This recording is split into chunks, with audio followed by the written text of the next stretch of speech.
ज्योतिष में संतान प्राप्ति एक महत्वपूर्ण अध्याय है। कुंडली में कई योग और दोष संतान सुख को प्रभावित करते हैं। पुत्र दोष भी ऐसा ही एक दोष है जो संतान प्राप्ति में बाधा उत्पन्न कर सकता है। यह दोष कुंडली के पंचम भाव और उसके स्वामी की स्थिति और गुरु ग्रह की स्थिति पर निर्भर करता है। पुत्र दोष के कई कारण हो सकते हैं।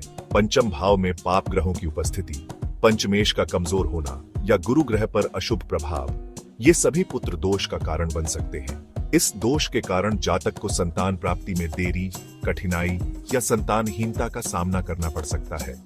यह ध्यान रखना जरूरी है कि पुत्र दोष का मतलब हमेशा संतानहीनता नहीं होता। यह दोष संतान प्राप्ति में आने वाली कठिनाइयों को दर्शाता है। ज्योतिष शास्त्र में हर समस्या का समाधान होता है और पुत्र दोष के निवारण के लिए भी अनेक उपाय बताए गए हैं। जन्म कुंडली में पंचम भाव संतान का भाव होता है। इस भाव की स्थिति से हम संतान सुख, उनके स्वास्थ्य और उनके भविष्य के बारे में जान सकते हैं। यदि पंचम भाव और उसके स्वामी बली हैं, तो जातक को संतान सुख की प्राप्ति होती है।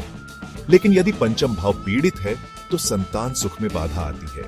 पंचम भाव पर पाप ग्रहों राहु, केतु, शनि, मंगल, सूर्य की दृष्टि या युति होने से यह भाव कमजोर हो जाता है। इसके परिणाम स्वरूप संतान प्राप्ति में देरी, गर्भपात या संतान से संबंधित अन्य समस्याएं उत्पन्न हो सकती हैं। पंचम भाव के साथ साथ पंचमेश, पंचम भाव का स्वामी ग्रह की स्थिति भी महत्वपूर्ण होती है। यदि पंचमेश भी पाप ग्रहों से पीड़ित है या दुर्बल है, तो संतान सुख में कमी आती है। ऐसे जातकों को संतान प्राप्ति के लिए ज्योतिषीय उपाय करने की सलाह दी जाती है। ज्योतिष में गुरु ग्रह को संतान का कारक ग्रह माना जाता है।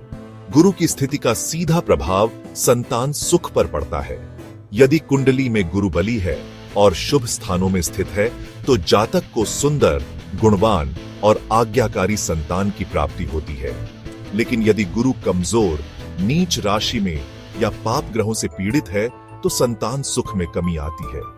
गुरु की ऐसी स्थिति संतान प्राप्ति में देरी, संतान का रोगी होना या संतान से संबंधित अन्य समस्याओं का कारण बन सकती है। गुरु की स्थिति के अलावा गुरु की दृष्टि भी महत्वपूर्ण होती है। गुरु की शुभ दृष्टि पंचम भाव को बल प्रदान करती है और संतान सुख में वृद्धि करती है। इसके विपरीत गुरु की पाप दृष्टि पंचम भाव को पीड़ित कर सकती है। पुत्र दोष और संतान प्राप्ति में आने वाली बाधाओं के लिए ज्योतिष में अनेक उपाय बताए गए हैं। इन उपायों को करने से ग्रहों के अशुभ प्रभाव को कम किया जा सकता है और संतान सुख की प्राप्ति की जा सकती है। कुछ प्रमुख उपाय इस प्रकार हैं। मंत्र जाप, गुरु और संतान गोपाल मंत्र का जाप करने से लाभ होता है। दान पुण्य, गाय, अनाज, पीले वस्त्र और सोना दान करना शुभ माना जाता है। व्रत, गुरुवार का व्रत रखने और गुरु से संबंधित वस्तुओं का दान करने से गुरु ग्रह मजबूत होता है। पूजा पाठ, संतान गोपाल स्तोत्र, श्रीमद् भागवत कथा और गुरु चालीसा का पाठ करना फलदायी होता है। यह ध्यान रखना महत्वपूर्ण है कि ये उपाय किसी योग्य ज्योतिषी से सलाह लेने के बाद ही करने चाहिए। ज्योतिषी आपकी कुंडली का विस्तृत विश्लेषण करके आपको उचित उपाय बताएंगे जो आपके लिए सबसे अधिक फायदेमंद